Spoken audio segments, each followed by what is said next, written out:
She didn't know how things would unfold, but one thing was clear. The road ahead would be much more challenging than she had imagined.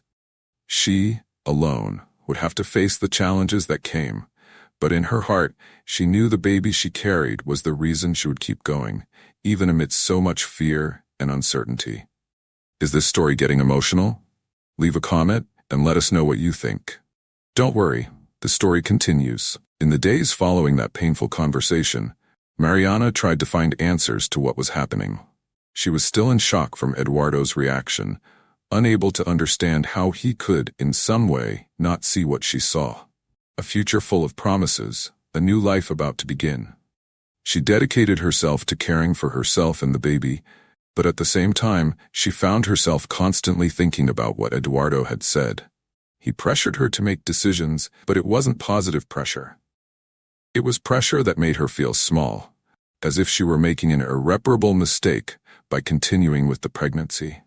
That week, he began to talk more about his concerns.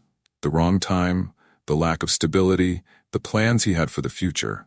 All of this seemed more important to him than the new life forming inside of Mariana. He started suggesting more insistently that she consider terminating the pregnancy, that maybe it would be best for both of them. Every time he said something like that, Mariana's heart broke a little more. She didn't want to hear those words. She had already made the decision to continue with the pregnancy, regardless of everything, but Eduardo's words kept echoing in her mind. He seemed distant, so distant from her and the baby. It was an internal conflict. Mariana loved Eduardo, but she knew her life was about to change, and she couldn't go back. The decision was made, but Eduardo's pressure, his words, made her feel even more alone. She felt as if he not only rejected her, but also the life she carried, and that hurt her deeply. One afternoon, while she was trying to get organized to leave, Eduardo surprised her. He came into the house with a serious and tense look, something Mariana already knew all too well. He seemed to be preparing for something, but she didn't know what.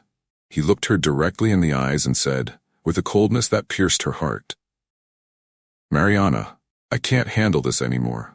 I can't continue in this relationship. I don't want to be a father. And honestly, I don't know if I can continue here with you." Mariana froze. His words hit her hard, as if she had been run over. He was abandoning her at the moment she needed him the most. How could someone walk away like that, so abruptly, when life was about to change so significantly? He didn't give her space for explanations, nor did he even try to understand what she was going through. He just walked out the door and left, leaving Mariana alone. She stood motionless, not knowing what to do with that whirlwind of emotions. How could he act like this? How could she, who loved that man, be abandoned so coldly and without pity? In the following days, the emptiness she felt seemed to grow with every passing second. Every corner of the house reminded her of Eduardo. But at the same time, the baby inside her belly, her Lua, was the only reason she still held herself together. Eduardo's abandonment was a deep pain, but the love she felt for the little life growing inside her made her persevere. She knew she could no longer count on him,